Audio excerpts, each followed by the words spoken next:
आज हम बात करेंगे वायरस के बारे में। ठीक है, पहले तो हम देखते हैं कि वायरस होते क्या हैं और वायरस बने किस चीज से होते हैं। वायरस दो ही चीज से बने होते हैं, पहला न्यूक्लिक एसिड और प्रोटीन, दूसरा प्रोटीन। ठीक है, और वायरस, और इससे पहले पढ़ने वायरस के बारे में डिटेल पढ़ने से पहले हम देखेंगे कि सम इम्पोर्टेंट पॉइंट्स जो कुछ साइंटिस्ट इससे रिलेटेड है उनके बारे में हम देखेंगे उन्होंने क्या दिया। ठीक है,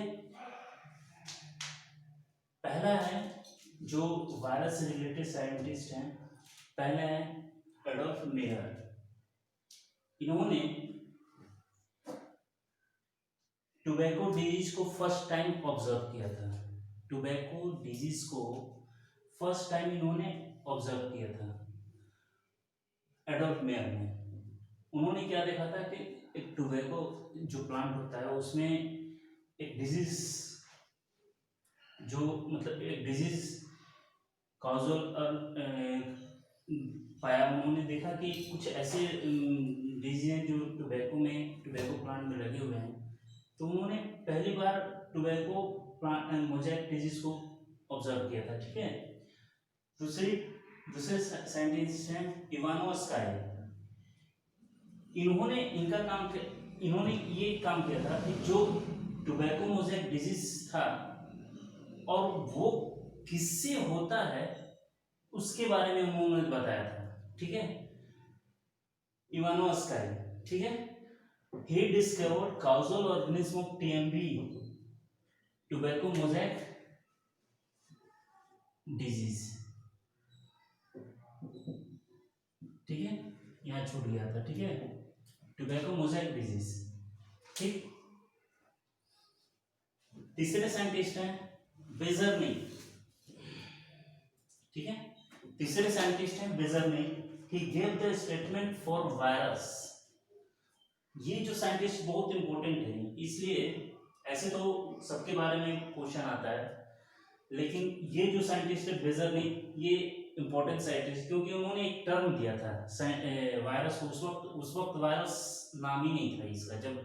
जब फर्स्ट टाइम वायरस के बारे में हम लोग जो पहले जब स्टार्टिंग हुआ था तो उस वक्त वायरस को कुछ और नाम से पुकारा जाता था, मतलब बोला जाता था। तो उस वक्त बेजरनी ने वायरस के लिए एक टर्म दिया था और वो टर्म था कंटाजियम वाइवम फ्लूइडम। कंटाजियम वाइवम फ्लूइडम का मतलब होता है इन्फेक्शियस लिविंग फ्लूइड।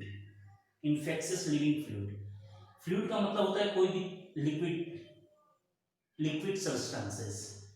वो लिक्विड सब्सटेंसेस जो क्या करे कि यदि लिविंग ऑर्गेनिज्म के कांटेक्ट में आए और लिविंग ऑर्गेनिज्म के कांटेक्ट में आने के बाद वो क्या करे, उसको इन्फेक्शन काज करे। ठीक है, उसको बोलते हैं इन्फेक्शियस लिविंग फ्लूइड। और उसके लिए ये टर्म कंटाजियम वाइवम फ्लूइडम ये टर्म दिया था। ठीक है, चौथे जो साइंटिस्ट हैं डब्ल्यू एम स्टैनले। इन्होंने क्या किया था कि फर्स्ट टाइम पूरे वायरस को क्रिस्टलाइन फॉर्म में मतलब आइसोलेट किया था। दैट इज, ये एक्सपेरिमेंट करके उन्होंने बताया था कि जो वायरस टोबैको मोज़ेक वायरस जो होता है वो क्रिस्टलाइन फॉर्म में ही मौजूद होता है आउटसाइड द होस्ट। मैं इसलिए बोल रहा हूँ आउटसाइड द होस्ट क्योंकि वायरस का नेचर होता है कि यदि वो लिविंग ऑर्गेनिज्म के कांटेक्ट में आता है तो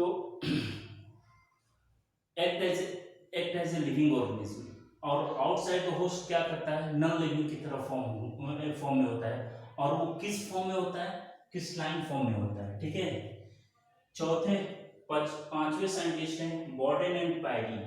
ठीक है, बॉर्डेन और पायरी ने क्या किया था, he found chemical composition of virus. इन्होंने बताया था, दो साइंटिस्ट हैं यहाँ पे, बॉर्डेन अलग है, पायरी अलग है। ठीक है, इन्होंने बताया था कि वायरस दो ही चीज से बना हुआ है। पूरी वायरस की जो बॉडी कंपोजिशन, चाहे आप हम टोबैको मोज़ेक वायरस की बात करें या यहाँ लिखे हैं इन्फ्लुएंजा वायरस, या फिर यहाँ लिखे हैं स्मॉल पॉक्स वायरस या बैक्टीरियोफायस या टोबैको मोज़ेक वायरस, या अभी जो माहौल चल रहा है जिसकी हम बात करें कोरोना वायरस, वो सबका कोई वायरस होता है उसका केमिकल कंपोजिशन क्या हो सकता है?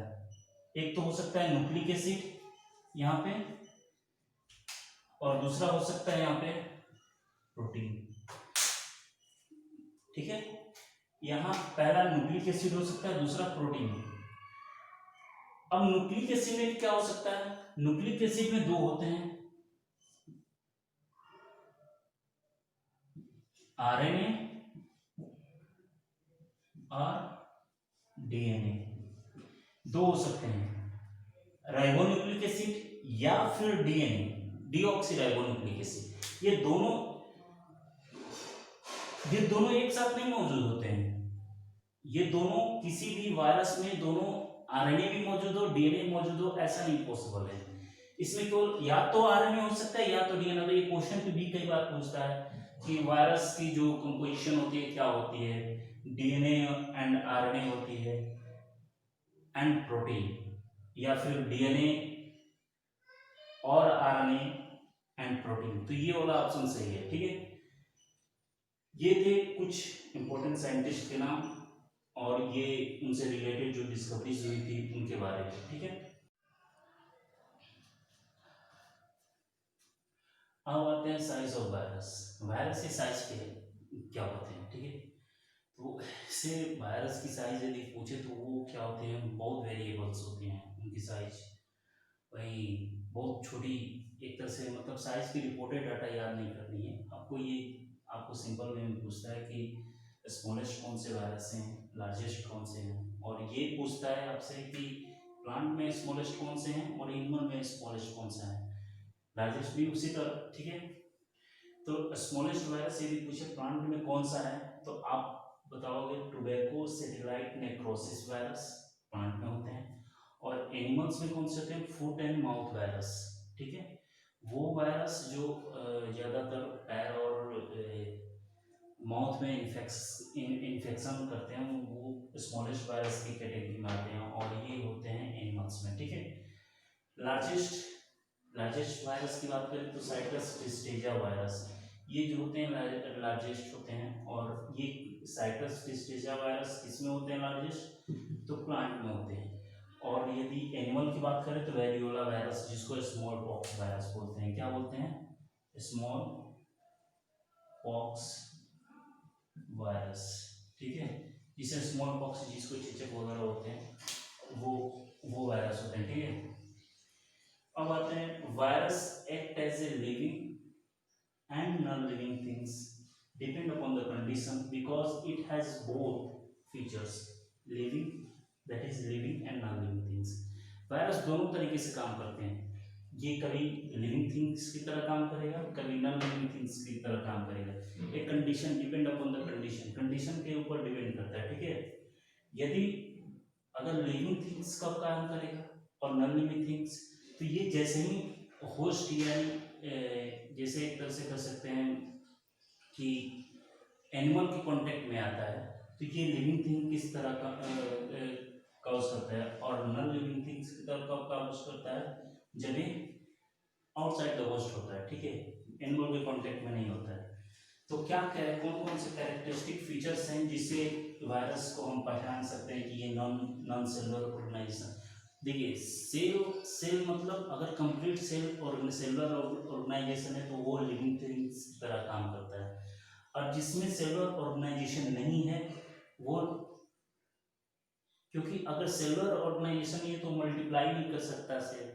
अगर वो अपने से मल्टीप्लाई नहीं कर सकता और वो अपने से सेल डिवीजन दैट इज नहीं कर सकता, बहुत सारी चीजें ऐसी होती हैं जो उसी बेसिस पे हम वायरस को नॉन सेलुलर ऑर्गेनाइजेशन की जो कैरेक्टरिस्टिक फीचर्स होते हैं, जो सेल में तो मौजूद होते हैं लेकिन जहाँ ये मौजूद नहीं होते हैं उनके बारे में बात कर रहे हैं। ठीक है, जैसे वायरस की बात कर रहे हैं तो वायरस में बहुत सारे कैरेक्टरिस्टिक फीचर्स जो होती हैं वायरस में, वो सेल की जो कैरेक्टरिस्टिक फीचर होती है वो वायरस में अपसेट होती है। वो कौन कौन से फीचर्स हैं इन virus? Protoplasm is absent, virus में प्रोटोप्लाज्म अपसेंट होता है, ठीक है। In virus cell membrane is absent, cell की मेम्ब्रेन जो होती है वो अपसेंट होती है। प्रोटोप्लाज्म अपसेंट होता है, सेल मेम्ब्रेन अपसेंट होता है, मेटाबॉलिक एक्टिविटीज अपसेंट होती है। मेटाबॉलिक एक्टिविटीज का यहाँ मतलब ये होता है कि सेल डिवाइड करता है, लेकिन ये डिवाइड नहीं करेगा, डिवाइड नहीं करेगा। लेकिन आप तो कहोगे कि सर ये तो डिवाइड करता है। कब ये डिवाइड करेगा? जब ये होस्ट के अंदर जाएगा तब डिवाइड करेगा। और ये अब इसके पास तो खुद का अपना कुछ होता नहीं है, तो वो तो यूज करता है, जैसे जिस होस्ट में जाएगा उस होस्ट के सेल की मशीनरी यूज करता है। रेबोसोमल राइबोसोम्स हो गया, प्रोटीन बनाना हो तो राइबोसोम्स यूज करेगा। तो वो डिफरेंट डिफरेंट चीजें जो भी यूज करता है, अगर वायरस डिवाइड कर रहा है तो ओनली पॉसिबल है कि सेल के अंदर ही डिवाइड करेगा, दैट इज होस्ट के अंदर डिवाइड करेगा, अदरवाइज ये ऐसे नहीं डिवाइड करता बाहर, ठीक है। Virus present in crystalline form outside the host. अगर वायरस की अगर बात करें कि किस फॉर्म में मौजूद होता है, क्रिस्टलाइन फॉर्म में मौजूद होता है आउटसाइड द होस्ट, जब ये इन्फेक्शन कॉज नहीं करता है तब, जब एनिमल में इन्फेक्शन कॉज नहीं करता है तो, ठीक है। यदि आउटसाइड में मौजूद है तो जस्ट एक क्रिस्टलाइन फॉर्म में मौजूद होता है, ठीक है। नेक्स्ट, नॉन सेलुलर ऑर्गेनाइजेशन की जो कैरेक्टरिस्टिक फीचर्स हैं, ये पांचवा है, virus have no enzyme for any enzymes. अब आप ही समझो कि वायरस के पास खुद अपना प्रोटोप्लाज्म नहीं है, इसका सेल मेम्ब्रेन नहीं है, मेटाबॉलिक एक्टिविटीज नहीं है, तो क्या एंजाइम कहाँ से रहेगा? कब? आउटसाइड होस्ट की बात कर रहे हैं, ठीक है। जब ये आउटसाइड होस्ट की बात कर रहे हैं तो वायरस के बाद पास यदि ये इनसाइड होस्ट भी जाता है तो वो अपना एंजाइम नहीं यूज करता है, वो होस्ट की एंजाइम यूज करता है अपने मतलब नंबर को बढ़ाने के लिए, अपने मेटाबॉलिक एक्टिविटीज को कंटिन्यू करने के लिए। अगर ये आउटसाइड द होस्ट है तो ये ये सारी चीजें अपसेंट होती हैं, ठीक। प्रोटोप्लाज्म नहीं होता है, सेल मेम्ब्रेन नहीं होता है, मेटाबॉलिक एक्टिविटी नहीं होता है, ये क्रिस्टलाइन फॉर्म में होता है। इसीलिए जब ये इतनी सारी चीजें मौजूद ही नहीं होती हैं तो क्या एंजाइम मौजूद होगा? नहीं होगा। इसीलिए इसके पास खुद का अपना एंजाइम नहीं होता है किसी भी एंजाइम के लिए, और एंजाइम नहीं है तो मेटाबॉलिक एक्टिविटीज पॉसिबल ही नहीं है, ठीक है। Virus cannot be cultured without host, therefore it act as a super obligate parasite। Super obligate parasite ये एकदम पूछता है कि इनमें से कौन सा organism act as a super obligate parasite, bacteria, virus, fungi. तो ये आंसर होगा आपका वायरस। क्यों सुपर ऑब्लिगेट पैरासाइट होते हैं? अभी तक जो फिल्टर बढ़ाया गया है, जैसे हम कोई भी चीज लिविंग थिंग्स या कोई भी ऑर्गेनिज्म को कल्चर करते हैं, माइक्रोब्स को, तो उसके लिए हम कल्चर बनाते हैं, और वो सबसे जो अगर हम देखें तो एक बैक्टीरिया प्रूफ फिल्टर होता है, जिसको हम क्या करते हैं जब कल्चर करते हैं तो उस वक्त उसका यूज किया जाता है, और उसमें जब अगर उस किसी भी माइक्रोब्स को उसके थ्रू पास कराया जाता है तो वो चीज़ें, वो माइक्रोब्स उस फिल्टर को पास नहीं कर पाती हैं। लेकिन ये ऐसा ऑर्गेनिज्म है कि बैक्टीरिया प्रूफ फिल्टर को भी ये पास कर जाता है, वायरस। कोई भी वायरस, चाहे इन्फ्लुएंजा वायरस हो, चाहे टोबैको मोजेक वायरस हो, कोई भी वायरस हो, वो बैक्टीरिया प्रूफ फिल्टर को पास कर जाता है, इसीलिए इसको बोलते हैं सुपर ऑब्लिगेट पैरासाइट।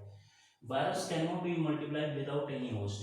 वायरस बिना होस्ट का अपना बाहर मल्टीप्लिकेशन कर ही नहीं सकता विदाउट होस्ट।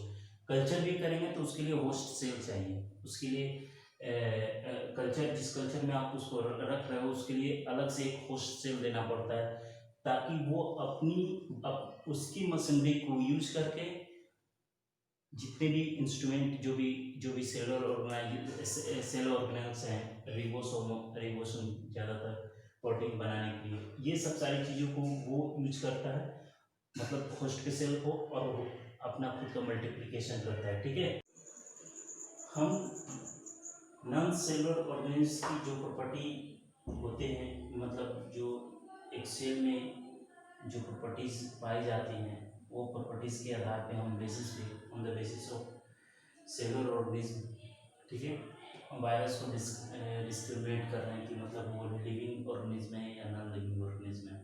ठीक है, तो हम नॉन सेलुलर ऑर्गेनिज्म की जो प्रॉपर्टी जो वायरस से रिलेटेड है वो चीज़ हम पढ़ चुके हैं।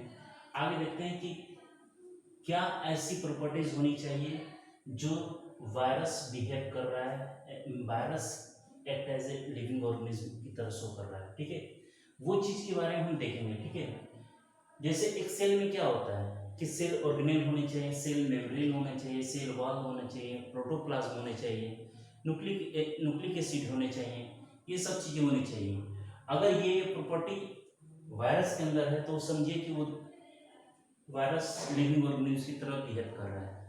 लेकिन हम यहाँ पे देखते हैं virus act as a cellular organism due to presence of nucleic acid. ये न्यूक्लिक एसिड भी सेल में पाए जाते हैं, वो डीएनए भी हो सकते हैं, आरएनए भी हो सकते हैं, कुछ भी हो सकता है। लेकिन सेल वायरस के केस में या तो डीएनए हो सकता है या फिर आरएनए हो सकता है, नॉट बोथ, ये दोनों नहीं हो सकते। या तो डीएनए पाए जाते हैं या फिर आरएनए पाए जाते हैं।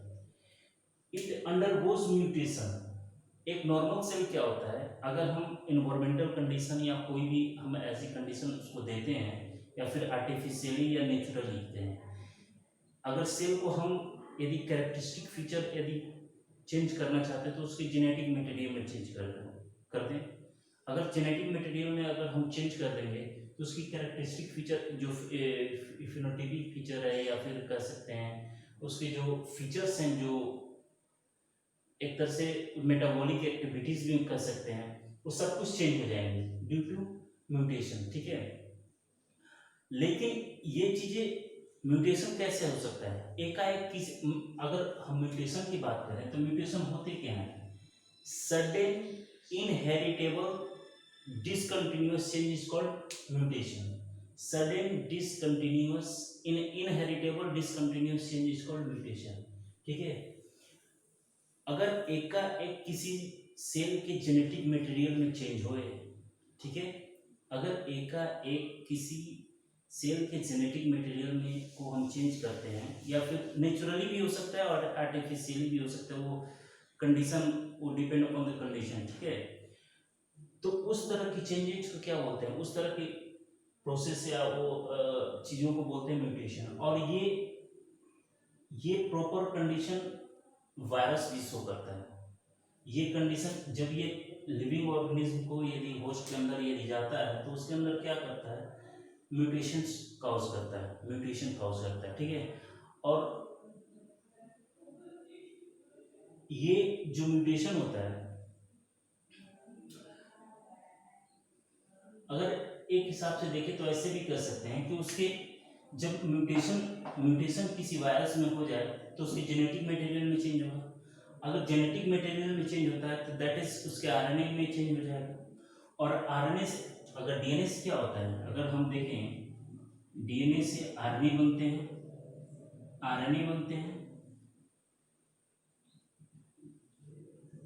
ठीक है, ऐसे आरएनए कुछ भी हो सकते हैं, टीआरएनए भी हो सकते हैं, एमआरएनए भी हो सकते हैं, और इससे प्रोटीन बनते हैं। ठीक है, अगर हम इसमें चेंज करते हैं तो इससे आरएनए में चेंजिंग आ जाएगा, और जब डीएनए में चेंजिंग करेंगे तो आरएनए में भी चेंजिंग आएगा, और आरएनए में चेंज करेंगे तो प्रोटीन भी चेंज होगा। तो बताओ म्यूटेशन जब होगा, अगर कोई वायरस म्यूटेशन होता है किसी वायरस में तो क्या होता है, उसके प्रोटीन की नेचर चेंज हो जाती है। बात आई समझ में। एड्स के केस में क्या होता है, एड्स के केस में भी यही होता है। एड्स की जो मेडिसिन वगैरह नहीं बन रहे हैं या फिर जो क्या बोलते हैं उसके जो वैक्सीन नहीं बन रहे हैं, क्योंकि एड्स जो होता है, एड्स के जो वायरस होते हैं उस वो आरएनए के बना हुआ रहता है, और डबल 2 स्ट्रैंड होता है, सिंगल स्ट्रैंडेड होता है, और आरएनए अनस्टेबल होता है। ठीक है, नेचर में अनस्टेबल होता है, और अनस्टेबल होने के कारण क्या होता है, उसके प्रोटीन में वो हाईली म्यूटेटेबल होता है, और हाईली म्यूटेटेबल होने के कारण क्या होता है, उसके प्रोटीन की जो नेचर है वो continuous time to time vary करता है। इसी कारण उसके जो वैक्सीन ना बनने के कारण यही रीजन है। ठीक है, आगे चल देखते हैं। It can multiply with host, ये जो वायरस है होस्ट के साथ मल्टीप्लाई कर सकता है। जैसे होस्ट के जो सेल अगर इन्फेक्शन कॉज करता है तो होस्ट के सेल जब मल्टीप्लाई करेंगे तो ये भी मल्टीप्लाई करता है। बात है समझ में। तो ये नॉर्मल सेल भी क्या करते हैं, वो मल्टीप्लाई करते हैं, तो ये भी मल्टीप्लाई करें। ये सारी कंडीशन, ये जो कंडीशन है ये होस्ट के अंदर होता है। ठीक है, it can show response to stimulus, ये स्टिमुलस को रिस्पॉन्स करता है। अगर बाहर से कोई केमिकल स्टिमुलस दे रहे हो तो उसको रिस्पॉन्स करता है। और इसका बेहद एग्जांपल है लाइसोजेनिक साइकिल। लाइसोजेनिक साइकिल में ये साफ साफ दिखता है कि किस तरह केमिकल नेचर को कैसे कोई वायरस रिस्पॉन्स करता है उस चीज़ को। बात है समझ में। तो वायरस, एक नॉर्मल सेल भी क्या करते हैं, हीट, टेम्परेचर और चीज़ों को अगर कोई भी अगर एक्सटर्नल स्टिमुलस देते हैं तो नॉर्मल सेल भी रिस्पॉन्स करते हैं। उसी तरह वायरस भी इस चीज़ को रिस्पॉन्स करता है। बात है समझ में। नोट, अब देख रहे हैं कि यहाँ पे वायरस नॉन सेलुलर ऑर्गेनिज्म की तरह बिहेव कर रहा है और सेलुलर ऑर्गेनिज्म की तरह बिहेव कर रहा है। तो इसका मतलब ये हो गया कि virus act as an living as well as non living thing, that is virus is intermediate and या फिर कहें connecting link between living and non living things. ये कनेक्टिंग लिंक होता है किसके, लिविंग थिंग्स और नॉन लिविंग थिंग्स के बीच में। बात है समझ में। तो इस तरह वायरस के हम साइज के बारे में देखें, ये नॉन सेलुलर ऑर्गेनाइजेशन के बारे में देखें, ऑर्गेनिज्म के बारे में देखें, और सेलुलर ऑर्गेनिज्म क्या शो करते हैं, उस उनकी जो प्रॉपर्टीज कौन कौन से ऐसे प्रॉपर्टीज हैं जो वायरस में पाए जाते हैं, और जो नॉन सेलुलर की प्रॉपर्टीज हैं जो वायरस में पाए जाते हैं, वो दोनों